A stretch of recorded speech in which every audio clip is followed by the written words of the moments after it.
Bienvenue sur le grill. Aujourd'hui, on accueille quelqu'un de tout à fait particulier en compagnie de sa fille. Donc, on accueille Sonia aujourd'hui avec Habib. Alors, il est arrivé en France avec 50 € en poche, hein, c'est ça ? 100, attention. Voilà. Quand même. Donc, 50 €, non, pardon, 100 € en poche. Bah oui, ça fait une différence. Il a monté l'une des plus grandes entreprises de communication sur la métropole européenne de Lille, rencontré des personnalités fantastiques. On va parler de tout ça avec Sonia et Habib tout au long de ce podcast. Et pour pouvoir effectivement aborder ce que l'on va faire en 5 parties, on va démarrer avec une première question. On va voir un petit peu avec Sonia et Habib le contexte français vu par lui-même et Sonia. Sachant qu'Habib a quand même failli déposer 6 fois le bilan avant que son entreprise ne démarre. Bonjour Sonia, bonjour Habib. Bonjour. Oui, bonjour Olivier. J'adore la musique déjà, ça c'est génial. Non, je crois que c'est un morceau que je vais écouter plus tard en totalité. J'espère qu'on l'aura souvent dans l'émission. Alors, moi j'ai écouté les émissions podcast, donc je me suis dit bon, nom, prénom, etc. Donc je me suis dit bon. Ouais, non, ça en a arrêté. Je me suis dit s'il a pas ses papiers, je vais être emmerdé. Alors justement, donc généralement moi j'interviens toujours. J'aime pas en fait avoir des papiers, mais là j'ai fait une exception aujourd'hui parce qu'on a tellement de choses à raconter, voilà, que j'ai ramené ça. Alors c'est pas pour lire, mais surtout que j'oublie pas des tips que l'on peut donner à nos auditeurs.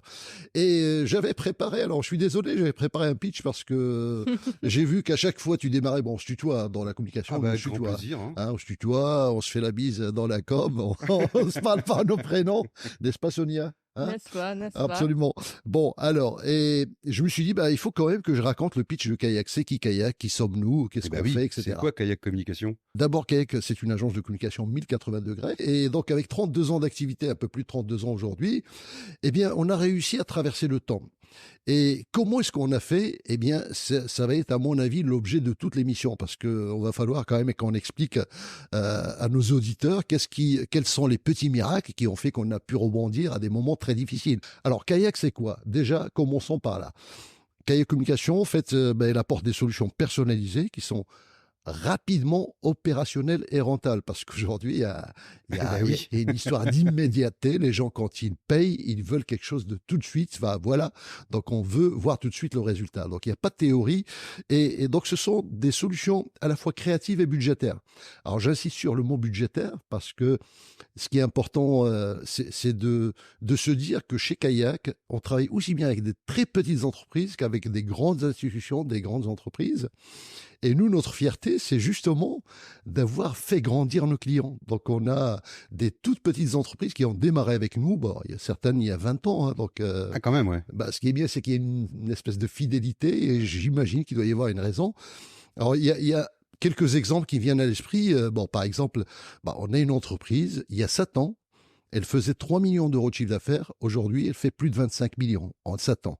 Donc, c'est énorme. Et ça, c'est une de nos fiertés. 3 millions à 25 millions, c'est ça? Absolument. Et la deuxième petite histoire qui me vient à l'esprit comme ça, ce sont 2 jeunes hommes qui sont venus me voir un jour. Kayak faisait encore partie d'un groupe de communication. Et ils sont venus pour un logo. Donc, c'était 2 gars qui voulaient monter une boîte ensemble. Et on a passé une réunion de 2 heures et ils sont sortis là avec un projet de groupe. Parce que je leur ai dit, les gars, c'est pas qu'un logo, il faut créer un groupe. Ouais. Aujourd'hui, c'est un groupe qui est installé avec plusieurs sites qui font plus de 10 millions d'euros de chiffre d'affaires. Ils ont, je crois, 7 ou 8 sociétés et plus de 100 personnes, donc plus de 100 collaborateurs. Et je dirais, la fierté de Kayak, c'est ça. Alors, qu'est-ce qui nous permet de faire grandir nos clients? Qu'est-ce qui permet effectivement d'abord de traverser aussi le temps? C'est parce que je pense, alors on reviendra à quelques détails, mais je pense que Kayak, elle a un avantage, disons qu'au-delà de la communication, du marketing, on a des compétences en management de projet. Donc moi personnellement, donc j'avais été très très séduit par le management de projet. Donc c'était effectivement ma dernière formation, c'était ça. Et du coup, on met pas dans la balance uniquement la communication ou uniquement le marketing, mais le projet, l'offre, la douleur. On parlera de la douleur. Qu'est-ce qui fait que vos clients vont acheter votre produit, votre marque ou votre service? Et c'est ça qui est important. Ce qu'on accompagne, ce sont des lancements de produits, des porteurs de projets, mais aussi des entreprises qui sont à l'arrêt et qui ont besoin d'être relancées. Et malheureusement, aujourd'hui, bah, il y a quand même pas mal de boîtes qui sont à l'arrêt. Et c'est pour ça qu'on va revenir à l'histoire du Ouais, on reviendra contexte quand en même un petit peu France. sur le contexte en France qui est un peu Absolument. compliqué en Qui ce est moment. compliqué. Et là, il y a énormément de recettes qu'on est en train de mettre en place pour faire décoller des boîtes. Donc, on a lancé un audit com, ça s'appelle l'audit com parce que on met à plat tout du début jusqu'à la fin parce qu'en fait, quand ça va pas, quand vous êtes paumé, bah, il faut revenir au fondement. Mm.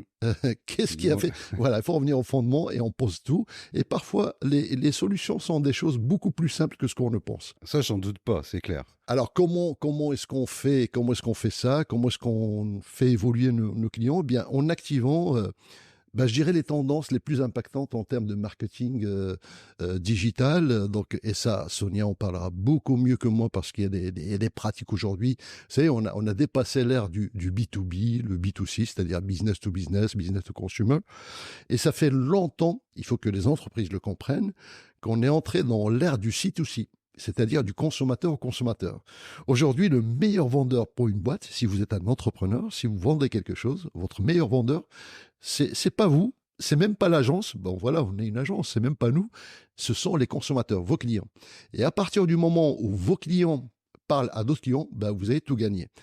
Et pour cela, Kayak a développé toute une batterie d'outils qui permet justement de rendre vos clients vos meilleurs ambassadeurs. Donc, et là, on peut parler du GC, Sonia. Oui, d'ailleurs, Sonia, justement, on est content de t'accueillir aussi, puisque tu fais partie de l'aventure kayak. Donc, tu as rejoint ton père, hein, c'est bien ça, Oui, c'est bien ça. je me trompe pas. Bon, je sais que tu l'as pas rejoint forcément par la grande porte tout de suite, qu'il t'a fallu ramer un peu, c'est ça? Ah oui, en fait, pour tout expliquer, donc j'ai fait mes études en alternance. Donc j'ai fait chez Kayak Communication. À la base, je savais pas du tout quoi faire comme études. Et au final, je me suis retrouvée dans la com. D'accord. Donc, en fait, j'aimais tellement de choses, je voulais faire tellement tellement de métiers différents. Et au final, mon père m'a dit, bon, toi, viens avec moi, je te vois bien en communication. Et au final, j'ai mis un pied dedans sans savoir ce que c'était réellement. Et au final, ça fait plus de Ah, mais 12 ans maintenant. tu peux garder le sourire parce qu'apparemment c'est une aventure qui continue, donc Ah bah oui. ton père a bien fait de te pousser dans ce domaine-là. Et c'est quoi ton rôle, toi, en fait, chez Kayak? Alors mon rôle, moi je suis chef de projet. Après, chez Kayak on a toutes les casquettes, donc je suis plus spécialisée aussi dans la partie community management, D'accord. tout ce Ah, qui est tout à l'heure, ouais. stratégie digitale, etc. Enfin ça c'est vraiment ma passion C'est ton et dada. ma partie, voilà. D'accord. Alors, Sonia, elle est en veille permanente. On parlera de quelques tips qu'elle m'a appris encore dernièrement, il y a une semaine, mais on y viendra dans d'autres sujets sur les rêves, etc. Enfin, il y a des tips, moi j'apprends. Et je crois que cette dualité de deux générations très différentes chez Kayak, elle joue énormément parce que on a à la fois la vision des jeunes et on a à la fois de celui qui est à la bouteille. Et ça fait, je trouve, un bon cocktail. Alors, ce que Sonia n'a pas dit, hein, donc t'as pas voulu le dire, c'est qu'à un moment donné, bon, une fois qu'elle a terminé son alternance, je dis écoute, parce que c'était un peu la porte de facilité. Moi, j'ai pas été éduqué dans la facilité. Donc, la première fois que je suis venu en France, mon 100 père, euros, hein. voilà, avec 100 euros, effectivement, à l'âge de 17 ans, j'ai dit, quand j'ai eu mon bac, j'ai dit à mon père, écoute, j'ai envie d'aller finir mes études en France. Il me dit, oui, mon fils, il n'y a pas de problème, tu peux aller aux États-Unis, au Canada, où tu veux. Il n'y a qu'une chose, ne me demande pas un centime. Donc, c'était bon, voilà. Donc, du coup, j'ai dû vendre. Ce qui était le plus cher pour moi, c'était une guitare où j'ai mis des années à économiser pour acheter une guitare. Et j'ai dû la vendre pour prendre un billet de car, pas d'avion, parce que c'était hors de prix à cette époque-là, avec 100 euros en poche, effectivement. Et je me suis dit, avec le temps, avec nous, nos enfants, on leur facilite pas la tâche. Peut-être qu'on leur rend pas service en leur facilitant la tâche. Et donc, Sonia, bien évidemment, je l'ai accompagnée sur l'histoire de l'alternance. Mais à un moment donné, il fallait faire un contrat avec elle. Je lui dis, écoute, moi, je préfère que tu ailles chercher du boulot ailleurs. Tu fais tes preuves. Je voudrais que tu ailles connaître d'autres entreprises avant de revenir chez Kayak. Et c'est ce qu'elle a fait. Tu peux Mhm. en parler, hein, donc tu as Oui, galéré un peu quand même. bah, en J'espère soi, bien. Ce serait trop simple bah, sinon. je suis quelqu'un qui n'aime pas rien faire. Donc, en soi, je suis restée au chômage 2 semaines. Donc, j'ai voulu trouver du boulot directement et montrer aussi, bah, que ce soit à mon père ou à ma mère, que je pouvais très, très bien me débrouiller toute seule. Donc, j'ai cherché du boulot, j'ai fait plusieurs entretiens dans différentes agences, dans le Nord et au final, bah, j'étais jeune, je voulais de l'argent tout de suite. Donc, je suis partie en Bizarrement, Belgique. Ben tiens. voilà, tu vois, Ben voyons, Ouais. on en ben parlait. voyons. Je voulais beaucoup d'argent tout de suite, donc je suis partie en C'est bien Belgique. les jeunes, ça. Au final, bah, j'ai travaillé pendant quand même un bon 4 mois en Belgique. Je peux vous dire que le rythme était complètement différent qu'ici, quoi. Et au final, bah, je suis revenue vraiment grandie parce que je pense que ça a été une bonne formation et de se rendre compte aussi du plaisir que j'avais à travailler chez Kayak. Parce que certes, c'est mon père, mais il est pas du tout Pas du tout exigeant, non. très, très Ah ouais, exigeant. je crois qu'il y a des moments où j'étais plus exigeant Ah oui. envers elle Oh oui. qu'envers les autres Mais à mon collaborateurs, c'est avis, sûr. c'était une bonne expérience pour toi, mais je pense que ça a dû être une expérience encore plus difficile pour Habib. Parce Ouais. que j'imagine même pas l'ambiance à la maison, Très compliqué. avec, Très à mon compliqué. avis, Alors, je parle la pas de ma maman femme. derrière qui te disait... Bon, je parle pas de ma femme qui me bassine déjà quand elle n'était pas chez Kayak, mais tous les soirs, reprends-la s'il te plaît, reprends-la s'il te plaît. C'était un disque rayé, quoi. Donc, et il fallait que je tienne, il fallait que je tienne. Et pour moi, bon, donc, au final, j'ai deux Sonia. Il y a une Sonia avant et une Sonia après. Parce que quand elle a été vraiment, parce qu'elle a bossé à 4 heures du matin en Belgique, donc elle a galéré. Et plus elle galérait, plus, alors, je vais pas le dire, je le dis maintenant, plus j'étais content parce que je me dis, ça va la forger. Ça va lui donner vraiment une expérience de la vie parce que la vie n'est pas facile, il faut le reconnaître. Et on va revenir à notre sujet, justement. Oui, Donc, justement, le sujet. c'est ce que j'allais te proposer, c'est de revenir effectivement sur un petit peu La France. le sujet de La cette France. première partie où on va aborder ensemble ce qui se passe un peu en France et au niveau mondial. Et puis j'aimerais bien avoir ta vision un petit peu justement de ces éléments-là. J'ai parlé de l'âge de 17 ans, je suis venu en France. Pour moi, en fait, la France, de mes rêves, celle que je suis venu découvrir à l'âge de 17 ans, je vous parle de ça il y a plus de 40 ans, eh ben, c'est plus la France d'aujourd'hui. Donc, et je le regrette amèrement parce que quand je suis venu, j'ai dû vendre ce qui est de plus cher pour moi à l'époque, c'était ma Ta guitare, ouais. pour venir vivre avec aucun point de chute et faire ma vie. Et j'avais la niaque pour ça. Pourquoi? Parce que pour moi, la France était le paradis. Et effectivement, moi, j'ai cette nostalgie de cette époque, mais il faut vivre avec toutes ces époques. Alors aujourd'hui, je vous dis que il y a une ambiance anxiogène, mais attention, c'est pas uniquement en France. C'est un contexte mondial. C'est ça que les gens doivent comprendre. Je veux dire, donc, alors la France, on s'en rend compte quand on va un peu à l'étranger. Donc à chaque fois on se rend pas compte parce que nous, on est habitués, on s'adapte, etc. Mais dès qu'on voit des gens un peu plus souriants, un peu plus cool, que ce soit en Grèce, que ce soit à Marrakech, parce que c'est ma ville natale. Moi, quand je vais là-bas, il y a des gens qui sont fauchés, qui n'ont que dalle, qui n'ont rien. Et ils ont la banane, ils racontent des histoires du matin au soir et des blagues. Et je trouvais ça très inspirant. Alors, peut-être que le soleil y est pour quelque chose, donc parce que les pays du soleil, comme le dit la chanson d'Aznavour, donc la misère est moins pénible au soleil, donc c'est sûr.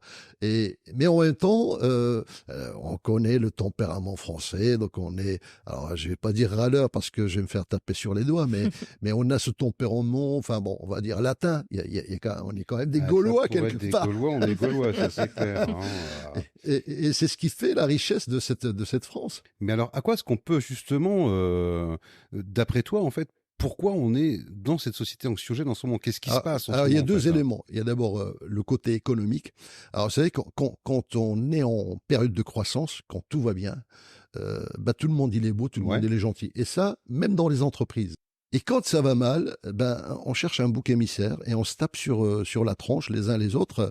Et c'est ce qui arrive, je pense, pas seulement en France, c'est ce qui arrive un peu partout dans le monde, en Europe. Et pourquoi? Je pense que ce contexte économique qui fait que c'est anxiogène, qui est aussi nourri par les médias. Et ça, c'est la deuxième réponse que je donnerais, c'est que les médias peuvent jouer un rôle énorme. Les médias peuvent rendre un pays heureux comme ils peuvent le rendre malheureux. C'est un petit peu la question que j'allais justement vous poser à tous les deux, parce que à un moment donné, je me suis amusé à faire une expérience perso. Oui. Et franchement, je te jure, ma femme elle est rentrée, elle m'a fait la tête. J'ai pris la télé, je l'ai démontée, je l'ai rangée. Il n'y avait plus de télé quand elle est rentrée. Tu le en as soir. fait 4. Et elle m'a dit, mais pourquoi t'as fait ça? Je j'en ai marre des actualités, Absolument. j'en ai marre de l'information. Ouais. J'ai l'impression de vivre dans un monde qui est horrible. Ouais. Alors qu'en fait, quand t'as pas les infos, bah, si tu regardes un peu autour de toi, le monde il est beau quand même. Ouais, Enfin, je sais pas. exactement. Sonia, toi qui es jeune, Ah, plus moi, jeune que nous. moi, je suis d'accord. Enfin, en fait, j'ai eu la chance de voyager un petit peu partout en fait, chaque pays a ses problèmes. Donc, qu'on soit en France ou en dehors, je pense qu'il n'y a pas un pays idéal. Et c'est vrai que les informations en continu, je pars de ma propre expérience pendant le confinement, c'était BFM TV du matin au soir et au final, ben, ça m'a rendu hyper malade. Le truc Donc, génial avec autant de cas de Covid, autant de décès. et, C'était le truc où on se dit, mais on va où et là? au final, bah, C'est vrai. depuis cette malheureuse expérience, on va dire, bah, j'ai carrément arrêté d'écouter les infos. Maintenant, si j'ai envie de regarder les actus, je regarde le matin 5 minutes, pas plus, mais je prends plus le temps de m'angoisser avec ces informations. Moi, j'ai une expérience enfin, qui me vient à l'esprit. C'est le mari d'une cousine. Pendant la phase de confinement, il regardait BFM tout le temps. C'est pas Boudère. Non, pas lui. Lui, on en parlera à la fin. Lui, il est hermétique à tout ça, et tant mieux. Ce gars-là, ben, un jour, ben, il est tombé dans les pommes. Ils l'ont embarqué aux urgences. Et quand ils ont analysé, ils ont vu, parce qu'il regardait que des news anxiogènes du matin au soir. Et ce gars-là, à un moment donné, il est tombé dans les pommes, il supportait plus. C'était quelqu'un de très angoissé. Donc ça montre à quel point ça peut être très mauvais. Et une fois, j'avais un trajet qui était assez long en voiture, j'écoutais les infos. Et pendant 20 minutes, j'avais mis les infos pendant 20 minutes. Je me suis rendu compte qu'il y avait aucune information positive, qu'il n'y avait que du négatif. Il y en a un qui a tué un autre, il y a une guerre quelque part, il y a un bazar. Mais je dis, mais mince, qu'est-ce qui se passe? Donc, et ce jour-là, ça m'a énervé. Je me suis dit, je vais faire une grève de l'info. Ouais. Pendant 2 mois, j'ai écouté que de la musique. Eh ben, je t'assure que je m'en portais beaucoup mieux, beaucoup mieux. Donc, il faut, bon, nous, on connaît les médias, donc on sait un peu comment ça marche.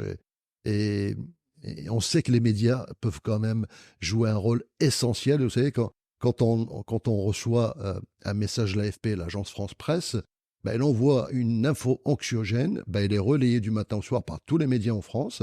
Donc c'est ça qu'il faut savoir comment ça fonctionne derrière. Aujourd'hui, ben, vous regardez BFM, 2 minutes, ça suffit parce que vous avez une information. Ça sert à rien de regarder toute la journée parce que c'est la même info qui va être ressassée avec tous les angles, etc. En Suède, ils ont fait une expérience. Ils se sont rendus compte effectivement qu'il y avait beaucoup d'informations négatives et tout ça. Ils se sont dit, tiens, on va sortir un journal où il n'y a que du positif. Eh bien, leur journal n'a pas marché. Ben non, N'a pas marché parce que, en fait, c'est la nature humaine est ainsi faite. c'est ça. Ouais. Quand on se lève le matin, ben, on a envie de savoir qu'est-ce qui s'est passé pendant la nuit, pendant qu'on dormait. Est-ce qu'il y a eu un tremblement de terre? Est-ce qu'il y a eu quelque chose qu'on a loupé, etc. Donc, il y a cette angoisse. Mais moi, pas du tout. Moi, le matin, la première chose que je vérifie, c'est si j'ai du café. Ah, ça, c'est important. C'est important. C'est ce que je fais aussi. Moi, j'appuie d'abord sur le bouton. Alors, si possible, avec une petite chansonnette. Moi, donc, c'est le plus matin, les ça réseaux pourrait- sociaux. Ah, Des voilà. matins de bonheur. Ah là Et là. c'est pour ça que je trouve ça intéressant que maintenant sur les réseaux sociaux, les gens prennent la parole.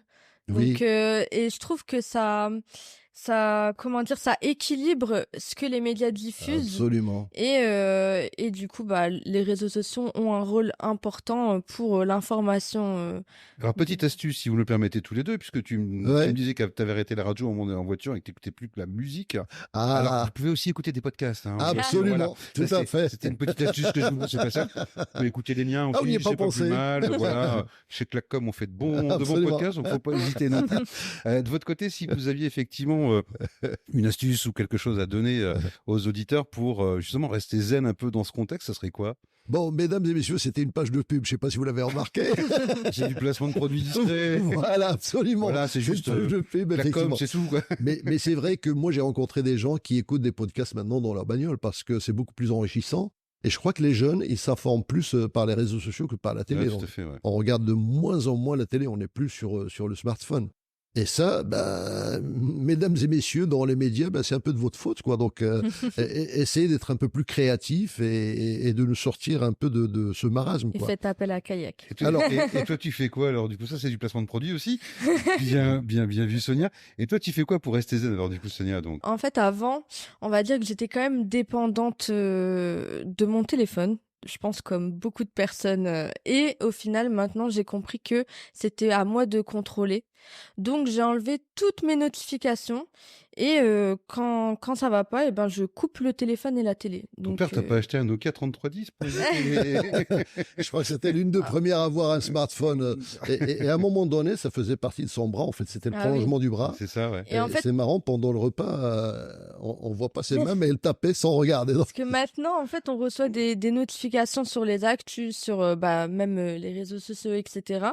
Et maintenant, je me suis conditionnée pour me dire, c'est moi qui choisis quand j'ai envie de regarder ce qui se passe. Et Alors, depuis, tout va très bien. donc là, tu es chez Kayak Communication, donc tu fais pas partie effectivement de tous ces Français qui cherchent à s'expatrier actuellement, de cette vague de jeunes qui jouent le nomadisme en travaillant un peu de partout dans le monde grâce à un PC et puis une connexion Alors, Internet. ça, on va y arriver. On va y arriver parce que ouais. c'est une bonne question. Mais l'histoire de la zénitude, donc je rejoins un peu effectivement ce que dit Sonia, c'est que je crois que même en enfer, on peut créer son propre paradis. Donc, je crois que ça ne tient qu'à nous d'être zen. Alors, c'est vrai, bon, il y en a qui coupent leur téléphone, et ça, c'est très courageux, donc, de la part de Sonia. Et je pense que il y a une phrase que je dis souvent, plus le monde sombre dans la morosité, plus il faut injecter du plaisir dans ce que nous faisons, dans ce que vous faites. Donc, et ça, je crois qu'aujourd'hui, c'est encore plus vrai que jamais. Alors, quand on parle de côté anxiogène, en fait, qu'est-ce qui rend les gens mal? Il y a deux choses. D'abord, moi, j'ai adoré le dernier magazine Psychologie. J'ai vu un titre, c'est marqué « Oui, au plaisir d'être en vie ». Et je trouvais ça génial. C'était le titre de l'édito. Je trouvais ça génial. « Oui, au plaisir d'être en vie », parce que depuis la Covid, en fait, la mort nous accompagne. Elle s'est presque banalisée finalement. Et moi, il y a des moments où j'ai 2-3 informations sur des personnes qui sont décédées, qui sont de mon âge ou plus jeunes que moi, soit dans la famille. Bon, le dernier, c'est un ami. On est en train de préparer d'ailleurs tout un hommage pour lui. C'est Manji Zizi, donc je pense à lui. Donc, qu'il repose en paix. Que tu as rencontré dans quel cadre? Alors, c'était le président de la French Tech, Lille. Manji, c'est un ami de plus de 30 ans. On a passé énormément de choses et qui est décédé à l'âge de 60 ans. Donc, c'est encore jeune pour moi. Et en fait, il y a pas longtemps, on m'appelle pour un cousin qui vient de décéder. Donc, déjà, ça m'a fait un choc parce qu'on a fait les 400 coups à l'âge de 14 jusqu'à 17 ans ensemble. Donc, ça m'avait marqué.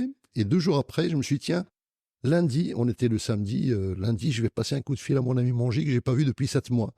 Et en fait, on se voyait tous les 3-4 mois et on a fait beaucoup de... Bon, enfin, en fait, on se faisait beaucoup de bien professionnellement parlant et c'était vraiment un véritable ami. Et samedi, on m'appelle, on me dit que Mangy est décédé, est parti. Et là, c'était le choc. Pendant 2 jours, en fait, pendant 2 jours, franchement, j'avais plein de trucs à faire. J'ai tout laissé tomber. J'avais plus le moral pour rien. Donc, le premier, le deuxième, il y a 2 jours après, on m'appelle. C'était la dame qui nous a adoptés. En fait, c'était une compagne qui accompagnait ma mère et qui est partie aussi. En fait, quand je vois ça, effectivement, je comprends que les gens se disent il faut que je vive pendant que je vis. Chaque jour gagné, c'est un jour. C'est un jour Voilà, de plus. c'est un jour de plus. Et je pense qu'on a ce côté-là qui est anxiogène. Il y a le côté aussi économique, c'est-à-dire que on sait tous qu'il y a de l'inflation, que tout a augmenté, que la vie n'est plus aussi aisée qu'avant. Donc aujourd'hui, tout est cher. En parlant pas de prix de l'énergie, de l'électricité, etc. Et moi, j'ai vu une étude qui a été faite aux États-Unis, un cabinet qui a travaillé pendant, je sais plus, 3-4 mois pour arriver à une conclusion toute simple, toute bête. C'est de dire, si vous voulez bien vivre, enfin, vous en sortir que sur des entreprises ou des particuliers, il faut dépenser moins que ce que l'on gagne. C'est aussi con que ça. Là, c'est ça, ouais. Alors, ce qu'il y a, c'est qu'on prend un train de vie et on n'a pas envie de lâcher ce train de vie. Et donc, aujourd'hui, il faut espérer qu'avec ce côté où on commence à se rendre compte que l'hyperconsommation n'est pas forcément la vraie vie. On n'a pas besoin de 36 000 choses. Donc parfois, un plat tout simple, sans forcément la viande, peut faire l'affaire. Et donc, je pense qu'il faut revenir à des choses simples. Donc, pour être zen, donc c'est ça là, un peu l'idée, c'est pour être zen, ben, il faut revenir à des choses simples, dépenser moins que ce que l'on gagne, Mhm. parce que qu'est-ce qu'on a besoin? On a besoin juste de ne pas s'inquiéter du lendemain. Pas s'inquiéter du lendemain. C'est ça. Et ça a été aussi la philosophie chez Kayak, hein, donc, parce que c'est pas une boîte qui s'est créée sur le but d'être des milliardaires ou des millionnaires. Non, du moment qu'on a de quoi vivre et qu'on s'éclate dans ce qu'on C'est fait, ça, ouais. c'est largement suffisant. C'est déjà que demande le peuple, quoi. J'aimerais bien qu'on revienne quand même sur la partie où aujourd'hui on assiste effectivement à de plus en plus de Français qui s'expatrient, qui C'est quittent vrai, le pays. c'est vrai. Et Sonia, ça t'a jamais donné envie toi de partir Ah bah si. Moi, je suis une grande amoureuse du voyage. Enfin, dès que je peux partir, enfin, découvrir d'autres pays, je le fais. Mais moi, pour avoir, enfin, j'ai quand même pas mal voyagé. J'ai fait plus de 15 pays.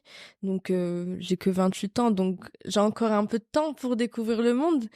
Et au final, bah, quand je discute avec des personnes, par exemple, je sais pas, des gens de Dubaï, j'ai pu aller à Dubaï, Abu Dhabi, Chouette. enfin Zanzibar, l'Albanie récemment, etc. Eh ben, nous, quand on va là-bas, c'est un plaisir. Donc, on apprécie la mer, le soleil, etc. Mais quand on discute avec des locaux, eh ben, pour eux, c'est un enfer. Donc, au final, c'est un peu comme nous ici. Je pense que dans chaque pays, il y a des problèmes et que Ouais. on Hmm. trouvera pas un pays vraiment où tout sera tout beau, tout rose. Donc, pour moi, je pars du principe où on est bien, enfin, la France, c'est On quand est même bien en nos France, ouais, racines, tout à fait, ouais. etc. Mais partir de temps en temps pour découvrir le Mhm. monde, se déconnecter un petit peu de la France. Et après, quand on rentre, on apprécie notre beau Ouais, pays quand c'est même, ça, qui est ouais. la France. C'est un peu l'effet je pars en vacances, c'est tout nouveau, c'est tout beau, tout compte fait Voilà, sur d'être mieux ici, mais en fait, Absolument. pas forcément, c'est quoi. ça. En fait, l'idéal, si on veut un pays idéal, il faut prendre un peu ce qui est bon dans chaque pays, et ça, c'est compliqué. Exactement. Parce que dans chaque pays, on trouve Bon, à la fois après, du positif et du négatif. Donc, si tu c'est veux, évident. on va créer un nouveau pays ensemble. Hein. Allons-y gaiement, allons-y gaiement. C'est une question en fait que j'avais abordée dans un autre ouvrage qui s'appelle Réaliser vos rêves sans plus attendre. On en parlera peut-être tout à l'heure. Et moi, Oui. j'étais arrivé à cette conclusion parce que je me suis dit qu'il faut s'expatrier pour mieux vivre. Parce que j'ai vu effectivement, il y a beaucoup de gens qui s'expatrient, qui partent. Bon, moi-même, je suis un expatrié, donc, mais c'était un choix de vie. Donc, et j'ai pas Mhm. bougé de la France depuis. Donc, alors pour la petite histoire, en fait, je voulais aller au sud, hein. Donc, Oui, tu m'avais expliqué. Et ça, moi, et ça- Marrakech, j'ai écrit à 10 écoles. Je voulais Nice, je voulais Perpignan, je voulais le sud, je voulais le soleil. C'est Lille. C'est la seule école qui m'a dit OK, on t'accepte Lille. Et quand j'ai raconté à tout le monde que je vais à Lille, enfin, les gens, enfin On t'a Marrakech, dit, waouh, tu vas vraiment chez les Esquimaux, c'est de la folie. Alors j'avais acheté, je me rappelle, j'avais tellement les pétoches pour le froid. Je me suis dit, bah, je vais passer une année à Lille, puis je reviendrai au sud, mais il faut quand même que je m'équipe. Et j'ai pris un blouson à l'époque. Ça coûtait équivalent de 20 euros, un blouson qui était cher à l'époque là-bas, et en peau de mouton, retourné, pour vraiment avoir et la vraie peau de mouton, c'est pas du fond. prévu qu'il pleuvait par chez nous. Ben, je suis venu en septembre, il faisait une chaleur de fou Ah ouais. à la gare de Lille, je transpirais, je te dis pas l'odeur de la peau de mouton. Ouais. Donc finalement, Lille, bah, je suis venu pour un an. Et ben là, ça fait plus de 40 ans. Donc comme on dit, c'est une région quand même très attachante, quoi. Donc voilà, je l'ai plus quitté et je le regrette pas du tout. Après, quand on parle d'expatriation, moi, ce que j'avais dit dans ce livre, Réalisez vos rêves, en fait, je suis arrivé à une conclusion où je me dis que c'est pas forcément notre nouvel environnement qui conditionne notre nouvelle vie, mais c'est plutôt le changement que l'on a osé entreprendre pour modifier le cours de notre existence. En fait, le fait de se dire, allez, je vais faire table rase, je vais partir dans un autre pays, en fait, ce qui t'aide, c'est pas le fait d'avoir été dans le pays, c'est d'avoir fait table rase. Ouais. C'est d'avoir réglé tous tes problèmes. Et pour ça, par moment, il faut prendre des gants, comme un gant de boxeur, et se dire, allez, j'attaque tout ce qui est anxiogène dans ma vie, je règle mes factures, je règle mes trucs, je fais le ménage. Aujourd'hui, je suis très, très euh, séduit par le minimalisme, c'est-à-dire qu'on remplit, on se rend compte qu'on a un costume que t'as pas mis pendant 2 ans, mais mon vieux, tu vas plus jamais le mettre, vire-le, C'est ça, vire-le. ouais. Aujourd'hui, l'espace a beaucoup plus de valeur que ce que tu mets dedans. Donc, et donc, on arrive à cette philosophie de Et je pense que quand on se décharge physiquement, même visuellement, dans une pièce, eh bien, on décharge un peu notre esprit. Et je crois que notre esprit, bon, avec l'âge, c'est un peu comme un ordinateur, hein. Quand la mémoire est saturée, bah, c'est saturé. Bah, après, tu cherches l'info, tu galères, quoi. Donc, tu sais plus où est-ce qu'elle est. Donc effectivement, on est plus aujourd'hui sur une société minimaliste. J'ai envie de dire un petit peu comme histoire de rire, hein, comme dans les célèbres petites mimiques de Mr Bean. Donc on le voit pendre son caleçon un par jour. Hein. Il n'y a pas besoin Absolument. de plus, quoi. Tout à fait. En tout cas, merci déjà à vous deux pour cette première partie. Je vous invite à vite écouter la suite parce qu'on va aborder Kayak Communication, le livre avec Kayak Mon Amour. Et on verra comment Kayak a quand même failli déposer... c'est juste 6 fois le bilan, hein, mais bon, aujourd'hui ils sont toujours là, donc on va pouvoir parler du rebond. Merci Sonia, merci Habib, et on se retrouve dans la suite très rapidement. Merci à vous deux. Merci Olivier.